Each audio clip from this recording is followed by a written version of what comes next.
The flight began like any other routine journey, calm and uneventful in a way that almost felt comforting.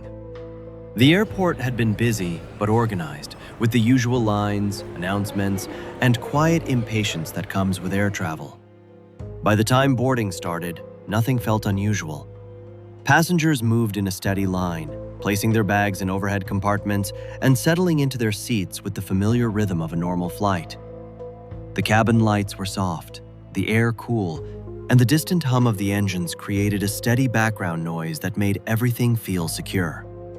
After takeoff, the plane climbed smoothly into the night sky. The city lights below slowly faded into darkness, replaced by endless clouds stretching under the wings. Most passengers relaxed into their seats, some watching movies, others closing their eyes to sleep. The atmosphere was calm, almost quiet, with only the occasional movement of a flight attendant walking down the aisle. For the first hour, everything remained perfectly normal. The first strange thing happened so subtly that almost no one noticed it at all. A man sitting near the middle rows suddenly leaned down, as if trying to grab something from under his seat. At first, it seemed like he had dropped his phone or maybe a small item. He stayed in that position longer than expected, his arm reaching deeper beneath the seat. Then, without warning, his body jerked forward sharply. There was no sound of struggle, no loud noise, just a sudden movement that caught the attention of a few nearby passengers. Within seconds, he was gone. His seat was empty. At first, it didn't make sense. The passengers nearby looked around in confusion, assuming he had moved or crouched down further. But there was nowhere he could have gone. The space under the seat was too small, too narrow. The aisle was clear. No one had seen him stand up. A flight attendant was called over, and she calmly checked the area. She looked under the seat, then at the passengers, her expression controlled but slightly tense. She assured everyone that it was probably a misunderstanding, that the passenger must have moved quickly or gone to the restroom without being noticed. Her explanation didn't fully settle the unease, but it was enough to keep panic from spreading. For a while, things returned to normal. The lights dimmed slightly, and the cabin grew quieter again. Then it happened a second time. This time, more people saw it. A woman sitting by the window suddenly gasped and pulled her legs up onto her seat. Her eyes were fixed on the floor, her face pale with fear. Those around her leaned in, trying to understand what was wrong. And then, slowly, something appeared from beneath the seat in front of her. It was a hand. It looked human at first glance, but something about it felt wrong. The skin was pale, almost gray, and stretched too tightly over the bones. The fingers were long and thin, moving with an unnatural smoothness. It slid forward silently, as if it had been waiting there all along. Before anyone could react, the hand moved quickly. It grabbed the edge of the woman's shoe. She screamed and tried to pull away, but the grip was impossibly strong. In one sudden motion, the hand dragged her down toward the floor. Her body disappeared beneath the seat in a way that made no sense, as if the space below had become something deeper, something far larger than it should have been. And then she was gone. This time, the cabin erupted into panic. Passengers stood up, shouting, backing away from their seats.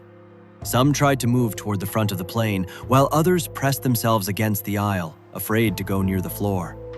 The calm atmosphere that had filled the cabin moments ago was completely shattered. The flight attendants tried to restore order, their voices firm but clearly strained. They instructed everyone to remain seated, to stay calm, but their own fear was visible. One of them carefully approached the area where the woman had been sitting. She knelt down slightly, trying to look beneath the seat.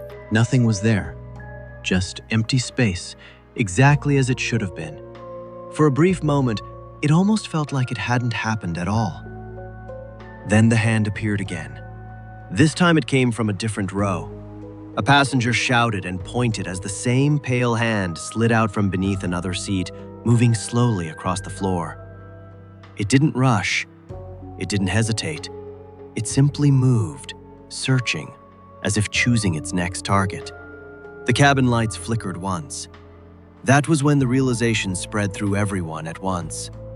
It wasn't just one place. It wasn't just one seat. It could appear anywhere. Passengers lifted their feet, some climbing onto their seats entirely, trying to avoid any contact with the floor. Others moved into the aisle, creating a crowded, tense space where no one felt safe, but at least felt less exposed. The hand moved again, faster this time.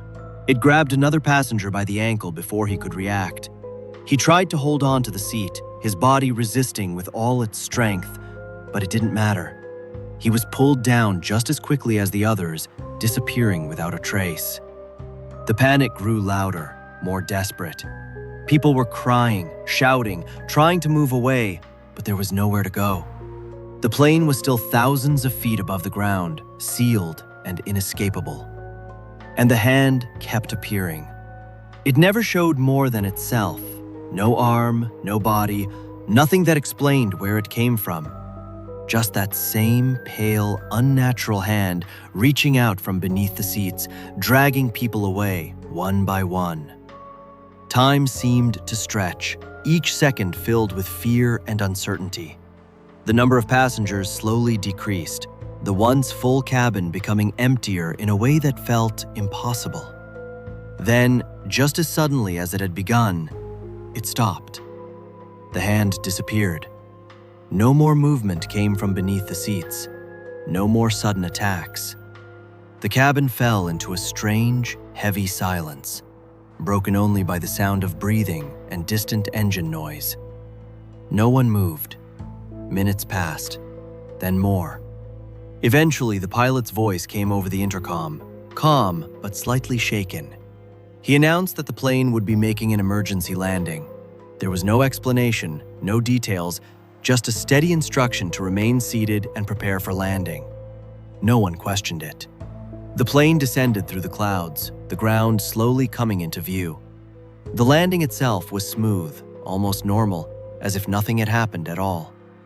When the aircraft finally came to a stop and the doors opened, emergency crews rushed inside. They found a cabin filled with shaken passengers, but far fewer than there should have been. There were empty seats everywhere. No signs of struggle, no blood, no damage, just absence. The survivors tried to explain what had happened, but their words sounded impossible even to themselves. A hand, appearing from nowhere, dragging people beneath the seats. It didn't make sense. It couldn't be proven. Investigators searched the plane thoroughly. They checked every compartment, every inch of the cabin. They found nothing. The space beneath the seats was exactly as it should be. Normal. In the end, the incident was recorded as an unexplained event. The missing passengers were never found, and no official cause was ever determined. But the survivors never forgot what they had seen. Even now, those who experienced that flight avoid placing their feet on the floor during air travel. They keep their legs tucked close, their eyes occasionally drifting downward just to make sure. Because somewhere, at any moment, on any flight, that same pale hand could be waiting. And this time, it might not stop.